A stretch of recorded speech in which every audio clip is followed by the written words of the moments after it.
Good morning, all.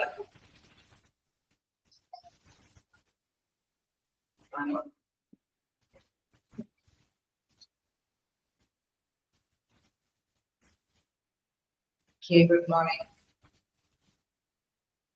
കഴിഞ്ഞ ക്ലാസ്സിലെടുത്തൊക്കെ വായിച്ചു നോക്കിയായിരുന്നോ? Yes, ma'am. Okay, എങ്ങനെ എന്തായിരുന്നു? എന്തെങ്കിലും ഡൗട്ടുകളുണ്ടോ?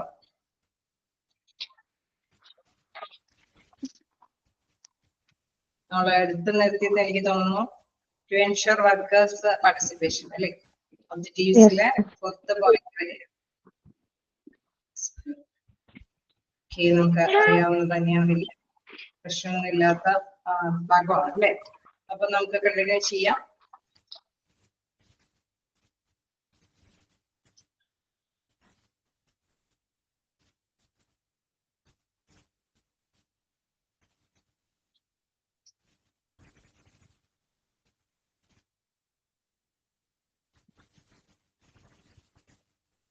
ടു എൻഷുർ വർക്കേഴ്സ് പാർട്ടിസിപ്പേഷൻ അല്ലെ, അതുവരെയാണ് നമ്മുടെ അടുത്ത് നിർത്തിയത്.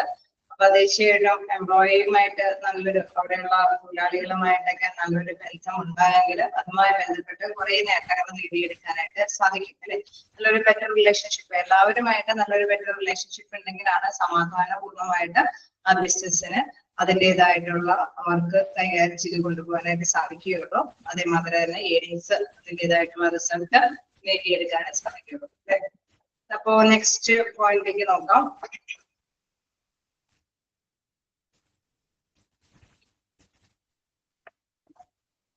To develop and support labour union. Okay, next എന്താ പറയുന്നത്? To develop and support the labor unions. It creates and promotes the labor unions so that the workers' strength can be enhanced. Okay, നമുക്കറിയാം അവരുടെ workers പൊതുവെ എന്താണ്, അവര് ഒറ്റയ്ക്ക് നിന്നുകൊണ്ട് എംപ്ലോയറിൽ നിന്ന് അവരുടേതായിട്ടുള്ള ആവശ്യങ്ങൾ നേടിയെടുക്കാനായിട്ട് ശ്രമിക്കുന്നതിന് പകരം യൂണിയന്റെ സപ്പോർട്ടോട് കൂടിയിട്ടാണ് അവരൊരു വൻ ശക്തിയായിട്ട് നിന്നുകൊണ്ട് തന്നെയായിരിക്കും എന്താണ് എംപ്ലോയീസ് അല്ലെ എന്തെങ്കിലും കാര്യങ്ങളൊക്കെ അവരുടെ ജോലിയുമായി ബന്ധപ്പെട്ട എന്തെങ്കിലും കാര്യങ്ങൾ നേടിയെടുക്കാനുണ്ടെങ്കിൽ ഒരു സ്ട്രെങ്ത് അല്ലെ, ഒരു സ്ട്രെങ്ത് ഫീൽ ചെയ്യുന്ന തരത്തില് എന്താണ് യൂണിയനെയൊക്കെ പ്രൊമോട്ട് ചെയ്ത് ആ ഒരു അതിന്റെ ഒരു കീഴിലായിരിക്കും അവര് എന്താണ് അവരുടേതായിട്ടുള്ള നേട്ടങ്ങൾ നേടിയെടുക്കാനായിട്ട് ശ്രമിക്കുന്നത്. അപ്പൊ അതുകൊണ്ട് തന്നെ പറയാണ് to develop and support labour unions. Labour യൂണിയനെ വളർത്തിയെടുക്കാനും അവരെ സപ്പോർട്ട് ചെയ്യാനും ഈ ഒരു റിലേഷൻഷിപ്പ് കൊണ്ട് സാധിക്കും. അങ്ങനെ വരുമ്പോഴെന്താണ്, അവരുടെ നേതൃത്വത്തിൽ തന്നെ അവർക്ക് എംപ്ലോയീസിന് അവരുടേതായിട്ടുള്ള ലക്ഷ്യങ്ങൾ നേടിയെടുക്കാനായിട്ട് സാധിക്കും. ഓക്കെ അല്ലേ? ഫിഫ്ത് പോയിന്റ് ഓക്കെ ആണോ? നെക്സ്റ്റ് കണ്ടിന്യൂ ചെയ്യാലോ? ഓക്കെ, റെസ്പോണ്ട് ചെയ്തു പോവാ. Okay, next to prevent industrial conflicts. നമുക്ക് എന്താണ് ഇൻഡസ്ട്രിയൽ ആയിട്ടുള്ള തർക്കങ്ങൾ ഉണ്ടാവാനായിട്ടുള്ള സാധ്യത കൂടുതലാണല്ലേ. അതായത് ഒരു മുൻകരുതൽ എടുക്കാനായിട്ട് ഇതുകൊണ്ട് സാധിക്കും. Another objective is to reduce the chance of industrial conflicts and cultivate peaceful relations that are vital characteristics of a productive workforce and industrial progress of a nation.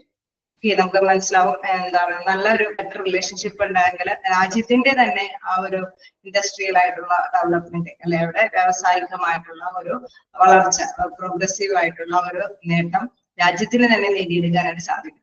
എപ്പോഴും എന്താണ് എന്തെങ്കിലും തർക്കങ്ങളും ലോക്കൗട്ടും സ്ട്രൈക്കും കാര്യങ്ങളൊക്കെ ആയിട്ട് വന്നാൽ തീർച്ചയായിട്ടും രാജ്യത്തിന്റെ സാമ്പത്തിക അവസ്ഥ തന്നെയാണ് പ്രതിസന്ധി ഘട്ടത്തിലാവുക അല്ലെ. അപ്പൊ രാജ്യത്തിന് നല്ലൊരു സാമ്പത്തികം, നമുക്കറിയാം ഒരു ഇൻഡസ്ട്രി ഒക്കെ തുടങ്ങുമ്പോൾ അതിൻ്റെതായിട്ടുള്ള ഇൻകംസ് രാജ്യത്തിനും കിട്ടും, ഗവൺമെന്റിനും കിട്ടും അല്ലെ. ടാക്സും കാര്യങ്ങളൊക്കെ രീതിയിലൊക്കെ ആയിരിക്കും ഗവൺമെന്റിന് അതിൻ്റെതായിട്ടുള്ള നേട്ടങ്ങളൊക്കെ നേടിയെടുക്കാൻ സാധിക്കും.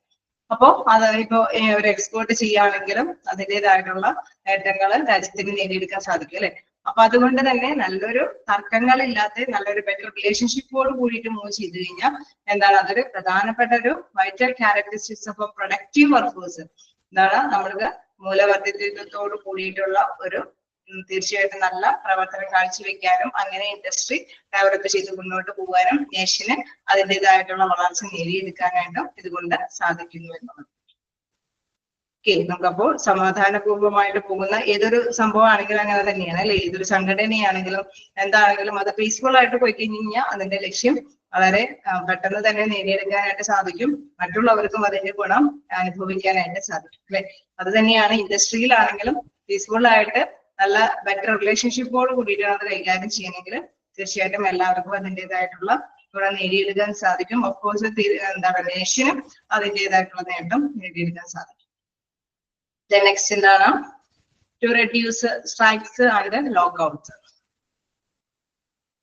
To reduce strikes and lockouts എന്ന് പറയുമ്പോൾ നമുക്കറിയാം അത് കുറച്ചുകൊണ്ട് വരാൻ അല്ലെ. സ്ട്രൈക്കുകളും ലോക്കൗട്ടുകളൊക്കെ കുറച്ചുകൊണ്ട് വരാനായിട്ടും സാധിക്കുന്നു. Getting rid of strikes, lockouts and heroes to the maximum extent by granting suitable wages, better life and workplace environment and promised rights and benefits is one of the main objective of industrial relations. Okay, നമുക്കറിയാം ഒരു industrial റിലേഷൻസിന്റെ പ്രധാനപ്പെട്ട objectives എന്ന് പറയുന്നത് നല്ലൊരു environment, അവിടെ ഒരു സ്ട്രൈക്കും അല്ലെ ഒരു തർക്കങ്ങളൊന്നും ഇല്ലാത്ത ഒരു അന്തരീക്ഷം കെട്ടിപ്പടുക്കുക എന്നുള്ളതാണ് പ്രധാനപ്പെട്ട കാര്യം അല്ലെ. നമ്മൾക്കറിയാം ഒരു ബിസിനസ് ആകുമ്പോഴും വലിയ ബിസിനസ് ഒക്കെ ആണെങ്കിലും അവിടെ ഒരുപാട് ജീവനക്കാർ വർക്ക് ചെയ്യുന്നുണ്ടാവും. അപ്പൊ പരസ്പരം എന്തെങ്കിലും തർക്കങ്ങൾ ഉണ്ടെങ്കിൽ എന്താണ് അവിടെ സൂട്ടബിൾ ആയിട്ടുള്ള വേജസ് ഒന്നും അവർക്ക് അവൈലബിൾ ആക്കി കൊടുത്തില്ല എങ്കിൽ തീർച്ചയായിട്ടും തർക്കങ്ങൾ ഉണ്ടാവാനായിട്ടുള്ള സാധ്യതയുണ്ട്. അപ്പൊ എന്താണ് നല്ലൊരു ബെറ്റർ റിലേഷൻഷിപ്പ് ഉണ്ടെങ്കിൽ ഒതുക്കി അല്ലെ പരസ്പരം ഡിസിഷൻ ഒക്കെ എടുക്കുമ്പോൾ ഒരു പങ്കാളിത്തത്തോടു കൂടിയിട്ട് ഉള്ള ഒരു ഡിസിഷൻ ഒക്കെയാണ് എടുക്കുന്നതെങ്കിൽ തീർച്ചയായിട്ടും എന്താണ് നല്ലൊരു ബെറ്റർ റിലേഷൻഷിപ്പ് അവിടെ കാത്തു സൂക്ഷിക്കാൻ സാധിക്കും. അവിടെ തർക്കങ്ങളൊന്നും ഇല്ലാതെ തന്നെ അവിടുത്തെ കാര്യങ്ങളൊക്കെ മുന്നോട്ട് കൊണ്ടുപോകാനായിട്ട് സാധിക്കും. അതുകൊണ്ട് തന്നെ പറയുന്നത് ഗെറ്റിംഗ് റിഡ് ഓഫ് സ്ട്രൈക്സ്, സ്ട്രൈക്കുകളെ ഒഴിവാക്കാനായിട്ട്, ലോക്കൗട്ട്സുകളെ ഒഴിവാക്കാനായിട്ട്, and heroes to the maximum extent by granting suitable wages. നമുക്കറിയാം അനുയോജ്യമായിട്ടുള്ള വേജസ് ലഭിക്കുന്നു, നല്ല ഒരു lifestyle, better life and workplace environment അവിടെ അനുയോജ്യമായിട്ടുള്ള ഒരു പശ്ചാത്തലത്തിൽ തന്നെ അവർക്ക് ജീവനക്കാർക്ക് വർക്ക് ചെയ്യാനുള്ള സാഹചര്യങ്ങൾ കിട്ടുന്നു. അതിന്റെ promised perks and benefits is one of the main objectives. Okay, അങ്ങനെയൊക്കെ വരുമ്പോൾ എന്താണ് അവർക്ക് ആവശ്യമായിട്ടുള്ള മറ്റു ബെനിഫിറ്റ്സുകളെല്ലാം ലഭ്യമാക്കി കൊടുക്കുമ്പോൾ നല്ലൊരു ബെറ്റർ റിലേഷൻഷിപ്പ് ഉണ്ടെങ്കിലാണ് ഇതെല്ലാം സാധ്യമാക്കി കൊടുക്കുകയുള്ളൂ. അങ്ങനെ വരുമ്പോൾ എന്താണ് തർക്കങ്ങളില്ലാത്ത ഒരു അന്തരീക്ഷം മുന്നോട്ട് കൊണ്ടുപോകാനായിട്ട് സാധിക്കുന്നത് ഒരു പ്രധാനപ്പെട്ട ഒബ്ജക്റ്റീവ്സ് തന്നെയാണ് ഇതിന്റെ ഇൻഡസ്ട്രിയലിന്റെ ഒരു വ്യവസായത്തിന്റെ പ്രധാനപ്പെട്ട ഒബ്ജക്റ്റീവ്സ് തന്നെയാണ്. ഓക്കെ അല്ലേ? ജസ്റ്റ് നിങ്ങൾ ആ ഹെഡിങ്സ് ഒക്കെ ഒന്ന് മനസ്സിലാക്കി പഠിക്കുക. പൊതുവെ അതിന്റെ ഉള്ളിൽ നിന്ന് ക്വസ്റ്റ്യൻസ് അധികം വരാറില്ല. ഒബ്ജക്റ്റീവ്സ് ഓഫ് എംപ്ലോയീസ് റിലേഷൻസ് വിചാരണ ചെയ്യുന്നൊക്കെ ഉള്ള രീതിയിലൊക്കെ ആയിരിക്കും. നെക്സ്റ്റ് നോക്കുകയാണെങ്കിൽ ടു ഇൻക്രീസ് പ്രൊഡക്ടിവിറ്റി. എന്നാൽ ഇംഗ്ലീഷ് പ്രൊഡക്ടിവിറ്റി എന്ന് പറയുമ്പോൾ ഉൽപാദനക്ഷമത വർദ്ധിപ്പിക്കുന്നു അല്ലെ. അവിടെ എന്താണ് അവിടെ നമ്മൾ നേരത്തെ പറഞ്ഞ മാതിരി to sustain industrial democracy. 8th point വന്നില്ല. ടു സസ്റ്റെയിൻ ഇൻഡസ്ട്രിയൽ ഡെമോക്രസി എന്താണ് അവിടെ നമ്മളുടെ ഡെമോക്രസി എന്ന് പറയുമ്പോൾ നമുക്കറിയാം ഒരു ജനാധിപത്യ രീതിയിൽ തന്നെ അല്ലെ ഒരു വ്യാവസായിക ജനാധിപത്യം കാത്തു സൂക്ഷിക്കാനായിട്ട് അവിടെ നിലനിർത്തി കൊണ്ടുപോകാനായിട്ട് സാധിക്കുന്നു. അതായത് എല്ലാവർക്കും ഒരേപോലെ തന്നെ ഇക്വാലിറ്റി അല്ലെ ഒരു അങ്ങനെ ഒരു കൺസിഡറേഷനോട് കൂടിയിട്ട് മുന്നോട്ട് കൊണ്ടുപോകാനായിട്ട് സാധിക്കുന്നു. Industrial relations also aim to develop and maintain industrial democracy which is based on labor partnership in profit making. Okay, നമുക്ക് മനസ്സിലാവും എപ്പോഴും അല്ലെ എംപ്ലോയർക്ക് മാത്രം അല്ല ലക്ഷ്യം. അവിടെ തീർച്ചയായിട്ടും എന്താണ് തൊഴിലുടമയ്ക്ക് മാത്രം പ്രോഫിറ്റ് നേടിയെടുക്കണം എന്നുള്ള ഒരു ഉദ്ദേശമല്ല. നമുക്കറിയാം അവിടെ നല്ലൊരു ടാർജറ്റ് ഒക്കെ നന്നായിട്ട് ഫുൾഫിൽ ചെയ്ത് കൊടുക്കുകയാണെങ്കിൽ തീർച്ചയായിട്ടും എംപ്ലോയീസിന് അതിനനുസരിച്ചുള്ള ഫ്രിഞ്ച് ബെനിഫിറ്റ്സ് ഒക്കെ കൊടുക്കുകയാണെങ്കിൽ തീർച്ചയായിട്ടും എന്താണ് അവർ തമ്മിൽ നല്ലൊരു അണ്ടർസ്റ്റാൻഡിങ്ങിലോട്ട് തന്നെ മുന്നോട്ട് കൊണ്ടുപോകാനായിട്ട് സാധിക്കും അല്ലെ. അപ്പൊ അങ്ങനെ വരുമ്പോൾ നല്ലൊരു റിലേഷൻഷിപ്പ് ഉണ്ടെങ്കിൽ മാത്രമാണ് അവർക്ക് അവരുടേതായിട്ടുള്ള ലാഭവിഹിതങ്ങളെല്ലാം തന്നെ എംപ്ലോയിക്കായിട്ട് ലഭ്യമാക്കുകയുള്ളൂ. അപ്പോ തീർച്ചയായിട്ടും ഇൻഡസ്ട്രിയൽ റിലേഷൻസ് ഇപ്പൊ ചിലപ്പോഴൊക്കെ ചെറിയ ക്വസ്റ്റ്യൻസ് ഒക്കെ വരാം. വിച്ച് എന്താണ് അല്ലെങ്കിൽ dash also aim to develop and maintain industrial democracy അല്ലെ. അപ്പൊ അത് ഇൻഡസ്ട്രിയൽ റിലേഷൻഷിപ്പിന്റെ ഒരു എയിം തന്നെയാണ് എന്തെന്ന് പറയുന്നത് ഇൻഡസ്ട്രിയൽ ഡെമോക്രസിയെ ഡെവലപ്പ് വികസിപ്പിച്ചു കൊണ്ടുവരിക എന്നുള്ളത് ഇൻഡസ്ട്രിയൽ റിലേഷൻഷിപ്പിന്റെ ഒരു ലക്ഷ്യം തന്നെയാണ്. ആ രീതിയിലൊക്കെ സിമ്പിൾ ആയിട്ടുള്ള ക്വസ്റ്റ്യൻസ് ഒക്കെ ജസ്റ്റ് നോട്ട് ചെയ്യാം. which is based on a labor partnership in a profit making. നമ്മൾ പറഞ്ഞു അവിടെ പാർട്ണർഷിപ്പ് ആയിട്ട് അല്ലെ എംപ്ലോയിയും എംപ്ലോയർ ഒക്കെ നല്ലൊരു ഒത്തൊരുമയോട് കൂടിയിട്ട് തന്നെയാണ് മുന്നോട്ട് മുന്നോട്ട് പോകുന്നത്.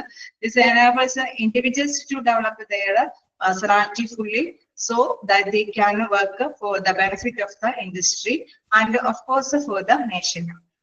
ഓക്കെ, നമുക്കറിയാം എപ്പോഴും ഏത് തരത്തിലും എംപ്ലോയി ആണ് ഡെവലപ്പ് ചെയ്യുന്നെങ്കിലും എംപ്ലോയർ ആണ് ഡെവലപ്പ് ചെയ്യണമെങ്കിലും ഓർഗനൈസേഷൻ ആണ് അത് ഡെവലപ്പ് ചെയ്ത് പോകണമെങ്കിലും അതിന്റെ എന്താ പറയുക ആഫ്റ്റർ എഫക്ട്സ് എന്ന് പറയുന്നത് നാഷണലി മൊത്തത്തിൽ അല്ലെ രാജ്യത്തിന്റെ മൊത്തത്തിൽ തന്നെ അവരുടെ ഗ്രോത്ത് കാത്തു സൂക്ഷിക്കാനായിട്ട് സാധിക്കും അല്ലെ. സാമ്പത്തികമായിട്ടുള്ള വളർച്ച അത് മുന്നോട്ട് കൊണ്ടുപോകാനായിട്ട് സാധിക്കും.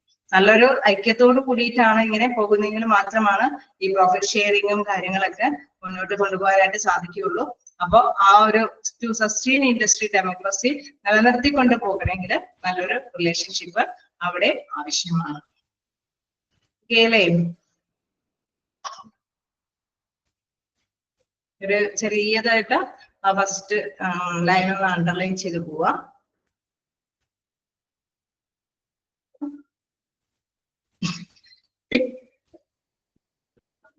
നെക്സ്റ്റ് നോക്കാം, ടു ഇൻക്രീസ് പ്രൊഡക്ടിവിറ്റി. എന്താണ് ടു ഇൻക്രീസ് പ്രൊഡക്ടിവിറ്റിയിൽ പറയുന്നത്? Another objectives of industrial relations is to enhance the productivity to superior level by ensuring that employees work with the full strength. Okay, നമുക്കറിയാം അവിടെ വർക്ക് അല്ലെ, അവിടെയുള്ള എംപ്ലോയീസ് അവരുടെ മുഴുവൻ അല്ലെ അധ്വാന ശേഷിയും ഉപയോഗിച്ച് വർക്ക് ചെയ്യുന്നതെന്ന് ഉറപ്പുവരുത്താനായിട്ടും ഈ ഒരു റിലേഷൻഷിപ്പ് കൊണ്ട് സാധിക്കും അല്ലെ. കാരണം എന്താണെന്ന് വെച്ച് കഴിഞ്ഞാൽ നമുക്കറിയാം നല്ലൊരു ബെറ്റർ റിലേഷൻഷിപ്പ് ആകുമ്പോൾ മ്യൂച്വൽ ഒരു അണ്ടർസ്റ്റാൻഡിങ് വരികയാണ് അല്ലെ. നമ്മളിപ്പോ ഒരു ഡിസിഷൻ എടുക്കുമ്പോൾ അവിടെയുള്ള എംപ്ലോയറും എംപ്ലോയറും മൊത്തത്തിലൊരു പങ്കാളിയായിട്ടാണ് ഡിസിഷൻ എടുക്കണമെങ്കിൽ തീർച്ചയായിട്ടും ഇവരുടെയും കൂടിയും ഒരു അല്ലെ ഇവരുടെയും ഒരു റെസ്പോൺസിബിലിറ്റി ആവാണ് ലക്ഷ്യം നേടിയെടുക്കാൻ വേണ്ടിയിട്ട്. അപ്പൊ എന്താണ് മാക്സിമം എഫേർട്ടോട് കൂടിയിട്ട് അവിടെയുള്ള എംപ്ലോയീസ് വർക്ക് ചെയ്യാനായിട്ട് ശ്രമിക്കും അല്ലെ.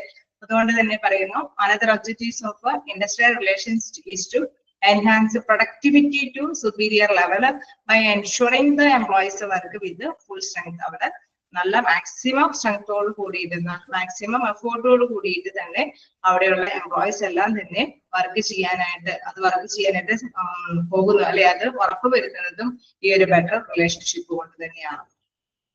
ഓക്കെ, അങ്ങനെ വരുമ്പോൾ നന്നായിട്ട് വർക്ക് ചെയ്യുമ്പോൾ എന്താ പ്രത്യേകത?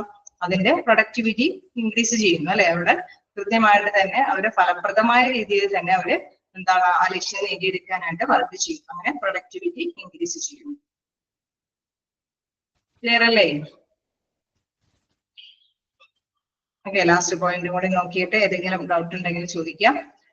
ദെൻ ലാസ്റ്റ് പോയിന്റിൽ പറയുന്നത് to provide proprietary industry. Okay, അവിടെ എന്താണ് ആ ഇൻഡസ്ട്രി എല്ലാവരുടെയും ഇൻഡസ്ട്രിന് താല്പര്യം കാണിക്കുന്നുണ്ട് അല്ലെ. എംപ്ലോയിയുടെ മാത്രമല്ല എംപ്ലോയിയുടെയും കൂടിയൊക്കെ താല്പര്യത്തിന് ഇൻഡസ്ട്രി കാണിക്കുന്നുണ്ട് ഈ ഒരു റിലേഷൻഷിപ്പ് മെയിൻറ്റെയിൻ ചെയ്യുമ്പോൾ. Finally, it provides ownership to the workers in the organization where they are working. The objective of industrial relations is to fill the gap between the different sections of the industry and the society and reform the complicated social relationship developing as a result of a technological progress by regulating and monitoring members and distributing their conflicting interest. നമുക്കറിയാം വ്യവസായത്തിലൊക്കെ അല്ലെ സമൂഹത്തിലാണെങ്കിലും കുറെ തർക്കങ്ങൾ വരാൻ സാധ്യതയുണ്ട്. നമുക്കറിയാം എല്ലാവരായിട്ട് നല്ലൊരു ബന്ധം ഇപ്പൊ സമൂഹത്തിലും നല്ലൊരു ബന്ധമുണ്ടെങ്കിൽ മാത്രമാണ് ഇപ്പൊ നമ്മളൊരു സ്ഥാപനം തുടങ്ങി കഴിയുമ്പോൾ അതിന്റെ പുക അല്ലെങ്കിൽ അതിന്റെ മലിനജലം അങ്ങനെ ഉള്ള കാര്യങ്ങളൊക്കെ ഉണ്ടാവൂലേ വ്യവസായ സ്ഥാപനങ്ങളിലൊക്കെ ഉണ്ടാവോ അങ്ങനെയൊക്കെ ഉണ്ടാവും അല്ലെ. അപ്പൊ നമുക്കറിയാം ഒരു നല്ല റിലേഷൻഷിപ്പ് ഉണ്ടെങ്കിൽ മാത്രമാണ് ഈ എല്ലാ പ്രശ്നങ്ങൾക്കും സോൾവ് ചെയ്യാനായിട്ട് സാധിക്കും. അതിന് നമുക്കറിയാം സാങ്കേതിക വിദ്യകളൊക്കെ ഉപയോഗിച്ചിട്ടായിരിക്കും ഈ വലിയ വലിയ പ്രശ്നങ്ങളൊക്കെ കൈകാര്യം ചെയ്യുന്നത്. അതുകൊണ്ട് തന്നെയാണ് പറയുന്നത് എല്ലാവരും the objectives of industrial relations is fill the gap between the different sections. അത് വ്യത്യസ്ത മേഖലകളിലുള്ള ഗ്യാപ്പുകൾ കൈകാര്യം ചെയ്യുന്നുണ്ട് of the industry and society. സമൂഹത്തിൽ വ്യവസായം സമൂഹം അതോടൊപ്പം തന്നെ കോംപ്ലിക്കേറ്റഡ് ആയിട്ടുള്ള സോഷ്യൽ റിലേഷൻഷിപ്പ് എന്തെങ്കിലും കോംപ്ലിക്കേറ്റഡ് ആയിട്ടുള്ള സോഷ്യൽ പ്രോബ്ലംസ് കാര്യങ്ങളൊക്കെ വരാൻ സാധ്യതയുണ്ടെങ്കിൽ അവിടെയൊക്കെ എന്താണ് developing as A result of technological progress അല്ലെ. ടെക്നോളജിയുടെ വിദഗ്ധ സാങ്കേതിക വിദ്യയുടെയൊക്കെ സഹായത്തോട് കൂടിയിട്ട് ആ പ്രോബ്ലംസിനൊക്കെ സോൾവ് ചെയ്ത് മുന്നോട്ട് കൊണ്ടുപോകാൻ നമുക്കറിയാം. തീർച്ചയായിട്ടും എന്താണ് റിലേഷൻഷിപ്പ് ഉണ്ടെങ്കിലാണ് എവിടെയും പ്രശ്നങ്ങൾ ഉണ്ടാവും. ഒരു വ്യവസായ സ്ഥാപനം ആകുമ്പോൾ അവർക്ക് ഒറ്റക്കെട്ടായിട്ട് എന്താണ് അവിടെയുള്ള ഒരു മെമ്പേഴ്സിന് മാത്രം അല്ലെങ്കിൽ തൊഴിലുടമയ്ക്ക് തൊഴിലാളിക്ക് മാത്രം വർക്ക് ചെയ്തുകൊണ്ട് ലക്ഷ്യം നേടിയെടുക്കാൻ സാധിക്കില്ല അല്ലെ. എക്കണോമിക്കൽ ആയിട്ടുള്ള ഫാക്ടേഴ്സ് ഉണ്ടാവും, ഗവൺമെന്റിന്റേതായിട്ടുള്ള കാര്യങ്ങൾ ഉണ്ടാവും, സോഷ്യൽ ആയിട്ടുള്ള കാര്യങ്ങളൊക്കെ ഉണ്ടാവും അല്ലെ. അപ്പൊ എല്ലാ ഫാക്ടേഴ്സിനെയും തൃപ്തിപ്പെടുത്തിക്കൊണ്ട് തന്നെയായിരിക്കണം പോകണമെങ്കിൽ തീർച്ചയായിട്ടും ഗവൺമെന്റ് കുറച്ച് റൂൾസ് ആൻഡ് റെഗുലേഷൻസ് ഒക്കെ പറയുന്നുണ്ടാവും. അത് ഫോളോ ചെയ്യേണ്ടത് ആ കമ്പനിയുടെ അവകാശമാണ് അല്ലെ. അത് ചെയ്തു പോകേണ്ടതാണ്. മസ്റ്റായിട്ട് മാറ്റി പറയുന്നത് എന്താണോ അതനുസരിച്ചിട്ട് പോകേണ്ടതുണ്ട്. അതോടൊപ്പം തന്നെ പൊതുജനങ്ങൾക്കൊന്നും ബുദ്ധിമുട്ടുകൾ ഉണ്ടാവരുത് അല്ലെ. നമ്മുടെ ശുദ്ധമായ വായുവിനോ വെള്ളത്തിനോ ഒന്നിനും എന്താണ് പ്രോബ്ലംസ് ഉണ്ടാക്കാനൊന്നും പാടില്ല അല്ലെ. അപ്പൊ അവിടെ എല്ലാം എന്താണ് മ്യൂച്വൽ അണ്ടർസ്റ്റാൻഡിങ്ങിനോട് കൂടിയിട്ട് ചില സാങ്കേതിക വിദ്യകളൊക്കെ ഉപയോഗിച്ച് അതൊക്കെ റിമൂവ് ചെയ്ത് നന്നായിട്ട് തന്നെ ആ ഒരു ഇൻഡസ്ട്രിക്ക് ഡെവലപ്പ് ചെയ്ത് പോകാനായിട്ട് സാധിക്കും. എങ്കിൽ ഉണ്ടെങ്കിൽ മാത്രമേ അങ്ങനെ സാധിക്കുള്ളൂ. ഒരു ബെറ്റർ റിലേഷൻഷിപ്പ് ഉണ്ടെങ്കിൽ മാത്രമാണ് അത് അങ്ങനെ സാധ്യമാക്കി കൊണ്ടുപോകാനായിട്ട് സാധിക്കുകയുള്ളൂ. അപ്പൊ അതുകൊണ്ട് തന്നെ പറയാണ് ടു പ്രൊവൈഡ് പ്രൊപ്രൈറ്ററി ഇൻഡസ്ട്രി അല്ലെ. അവരുടേതായിട്ടുള്ള ഇൻഡസ്ട്രികളെല്ലാം തന്നെ അത് കൈകാര്യം ചെയ്ത് കൊണ്ടുപോകാനായിട്ട് ഈ ഒരു ബെറ്റർ റിലേഷൻഷിപ്പ് കൊണ്ട് സാധിക്കുന്നു എന്നുള്ളത്. ഓക്കെ,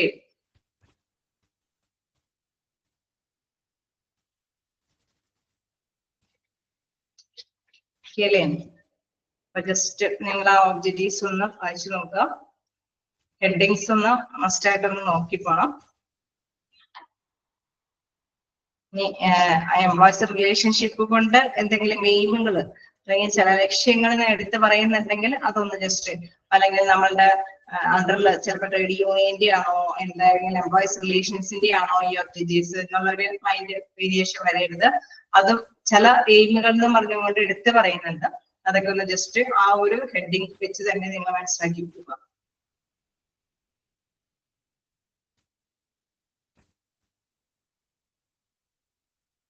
ഇവിടെ സെക്കൻഡ് പോയിന്റിൽ പറയുന്നുണ്ട് to improve economic status of workers അല്ലെ. അവിടെ റിലേഷൻഷിപ്പ് വരുമ്പോഴാണ് നല്ല വേജസ് കൃത്യമായിട്ട് അവർക്ക് വേജസ് ഒക്കെ കൊടുത്ത് അവർക്ക് അവരുടേതായിട്ടുള്ള എന്താണ് എക്കണോമിക് സ്റ്റാറ്റസ് ഒക്കെ ഉയർത്തിക്കൊണ്ടുപോകാനായിട്ട് സാധിക്കുന്നത്. അപ്പൊ ഒരു എയിമാണ് അല്ലെ. അപ്പൊ വിച്ച് എയിം എന്നുള്ള അല്ലെങ്കിൽ dash aim of industrial relations അല്ലെ. ആ ഒരു രീതിയിൽ തന്നെ ചോദ്യങ്ങൾ ചോദിക്കാം. അപ്പൊ അതൊന്ന് ജസ്റ്റ് മനസ്സിലാക്കാം. ചിലതിലെല്ലാം തന്നെ ഉണ്ട് ഇത് എയിം സെറ്റ് എന്ന് പറഞ്ഞുകൊണ്ട്. അപ്പൊ ഏതെങ്കിലും ക്വസ്റ്റ്യൻസ് ഇങ്ങനെ എയിം വെച്ചുകൊണ്ട് എന്തെങ്കിലും ചോദിച്ചു കഴിഞ്ഞാൽ അങ്ങനെയാണ് ജസ്റ്റ് കാണാറുള്ളത്. അല്ലെങ്കിൽ പിക്ചർ ഓഫ് ഒബ്ജക്റ്റീവ്സ് എന്നുള്ള രീതിയിലും ചോദ്യങ്ങൾ കാണാറുണ്ട്. ഹെഡിങ്സ് മസ്റ്റ് ആയിട്ട് മനസ്സിലാക്കി പോകും.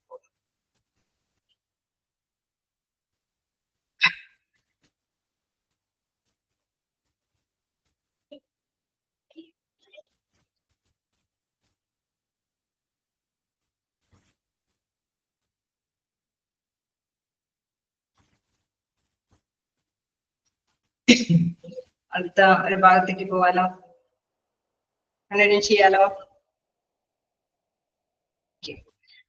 നെക്സ്റ്റ് നോക്കാം, actors in employer relations. Okay, നമുക്കറിയാം ഇതിൽ ആരൊക്കെയാണ് ഈ എംപ്ലോയീസ് റിലേഷനിലെ പ്രധാനപ്പെട്ട പ്രവർത്തകർ ആരൊക്കെയാണെന്നുള്ളത് നമുക്കറിയാം. The system of industrial relations consists of mainly 3 actors or participants. Okay, അത് അണ്ടർലൈൻ ചെയ്ത് പോവുക. 3 actors ആണ് പ്രധാനമായിട്ടുള്ളത്. Actors are considered as a single set of variables. However, their extent of influence varies from each other. The 3 actors of employees relations are as follows. Okay, നമുക്കറിയാം ഇത് പ്രധാനമായിട്ടും actors പ്രവർത്തിക്കുന്നത് ഒറ്റക്കെട്ടായിട്ട് നിന്നുകൊണ്ട് എന്താണ് പല പ്രചോദനങ്ങളൊക്കെ ഉൾക്കൊണ്ടുകൊണ്ട് അവരുടേതായിട്ടുള്ള ലക്ഷ്യങ്ങൾ നേടിയെടുക്കാൻ വേണ്ടിയിട്ടാണ് അല്ലെ.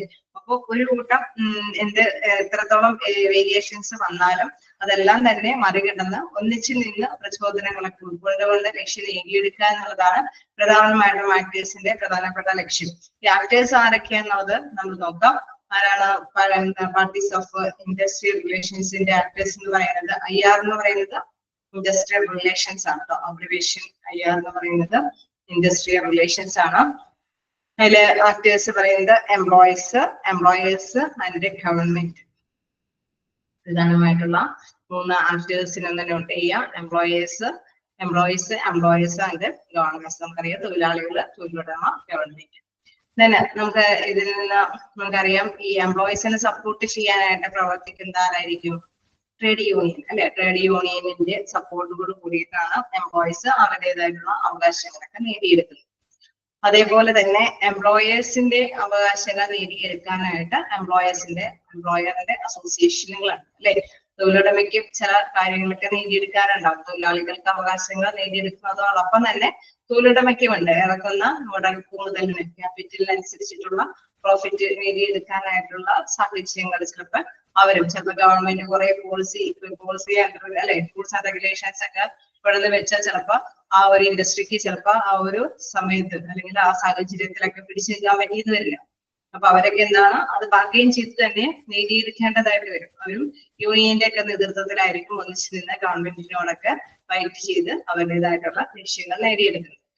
എംപ്ലോയേഴ്സിന്റെ ആ ലക്ഷ്യങ്ങൾ നേടിയെടുക്കുന്നത് എംപ്ലോയർ അസോസിയേഷൻ വഴിയാണെങ്കിൽ ഗവൺമെന്റിന്റേതായിട്ടുള്ള നിലപാടുകൾ അവരുടേതായിട്ടുള്ള നിലപാടുകൾ ഇൻ കേസ് ആക്ടുകളും റൂൾസ് ആൻഡ് പോളിസികളൊക്കെ തെറ്റിക്കുന്നുണ്ടെങ്കിൽ അതിനനുസരിച്ചിട്ടുള്ള പിഴ ഈടാക്കുകയും പെനാൽറ്റിയൊക്കെ നേടിയെടുക്കുന്നത് എന്ത് വഴിയായിരിക്കും? കോർട്ടും ട്രൈബ്യൂണലൊക്കെ വഴിയായിട്ടായിരിക്കും അവരും അവരുടേതായിട്ടുള്ള കാര്യങ്ങൾ നേടിയെടുക്കുന്നത്. ഓക്കെ, അപ്പൊ ആക്ടേഴ്സ് എന്ന് പറയുന്നത് ആരൊക്കെയാണ്? Employers and government. ഇൻഡസ്ട്രിയൽ റിലേഷൻസിൽ എംപ്ലോയീസിനെ സപ്പോർട്ട് ചെയ്തുകൊണ്ട് ട്രേഡ് യൂണിയൻ നിലകൊള്ളുമ്പോൾ എംപ്ലോയേഴ്സിനെ സപ്പോർട്ട് ചെയ്തുകൊണ്ട് എംപ്ലോയർ അസോസിയേഷനുകളും ഗവൺമെന്റിനെ സപ്പോർട്ട് ചെയ്തുകൊണ്ട് കോർട്ട് ട്രൈബ്യൂണൽസ് നിലകൊള്ളുന്നു. ഓക്കെ അല്ലേ? അതൊന്ന് നോട്ട് ചെയ്യേണ്ടതാണ്. നമുക്ക് ഡയഗ്രം കണ്ടാൽ തന്നെ മനസ്സിലാകും. നെക്സ്റ്റ് നോക്കുകയാണെങ്കിൽ workers and their organisations.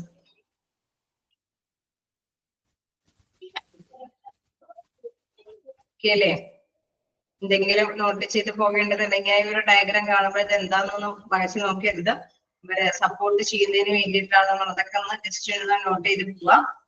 Okay,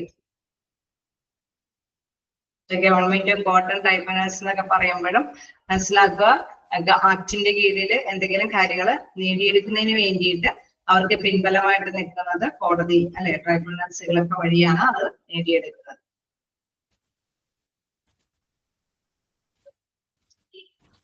okay, next നോക്കാം workers and their organisations. Workers and their ഓർഗനൈസേഷനിൽ എന്താ ഉദ്ദേശിക്കുന്നത്? Workers are an integral part of industrial relations.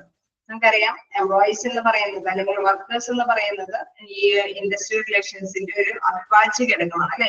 അത് കാരണം നമുക്കറിയാം അവരോട് നല്ലൊരു ബന്ധമില്ല എങ്കിൽ തീർച്ചയായിട്ടും തൊഴിലുടമയ്ക്ക് യാതൊന്നും നേടിയെടുക്കാൻ സാധിക്കില്ല. തൊഴിലുടമ കുറെ പോളിസി ആൻഡ് റെഗുലേഷൻസ് ഒക്കെ ഉണ്ടെന്ന് വെച്ചാലും തൊഴിലാളികളുമായിട്ടുള്ള ഒരു നല്ല ബന്ധം ഇല്ല എങ്കിൽ തീർച്ചയായിട്ടും എന്താണ് അവർ സംതൃപ്തിയായിട്ട് വർക്ക് ചെയ്യണമെന്നുണ്ടാവില്ല.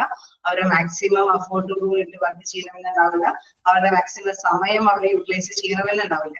അപ്പൊ തീർച്ചയായിട്ടും നല്ലൊരു ബെറ്റർ റിലേഷൻഷിപ്പ് അവിടെയുള്ള എംപ്ലോയീസിനോട് കാണിച്ചില്ല എങ്കിൽ തീർച്ചയായിട്ടും അവർക്ക് ലക്ഷ്യം നേടിയെടുക്കാൻ സാധിക്കില്ല. അതുകൊണ്ട് തന്നെ workers are integral part of industrial relations. അപ്പൊ which are integral part of industrial relations എന്ന് ചോദിച്ചാല് മനസ്സിലാക്കുക വർക്കേഴ്സ് അല്ലെങ്കിൽ employees are the integral part of industrial relations.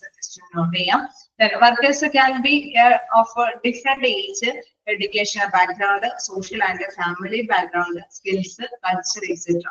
നമുക്കറിയാം വർക്കേഴ്സ് എന്ന് പറയുന്നത് വ്യത്യസ്തമായിട്ടുള്ളവരാണ് അല്ലെ. ഇവിടെ ഒരു ഇതില് കമ്പനിയിൽ തന്നെ ചിലപ്പോൾ വ്യത്യസ്ത കാറ്റഗറിയിലുള്ള പേഴ്സൺസ് ഉണ്ടാവും. വ്യത്യസ്ത ഏജിലുള്ളവരുണ്ടാവാം, വ്യത്യസ്ത എഡ്യൂക്കേഷൻ ബാക്ക്ഗ്രൗണ്ട് ഉള്ളവരുണ്ടാവാം, വ്യത്യസ്ത സോഷ്യൽ കൾച്ചറൽ ആയിട്ടുള്ള സ്റ്റാറ്റസ് ഒക്കെ കീപ്പ് ചെയ്യുന്നവരായിരിക്കും അവിടെ വർക്ക് ചെയ്യുന്നത് അല്ലേ. അങ്ങനെ ഉണ്ടാവില്ലേ? ഉണ്ടാവും അല്ലെ.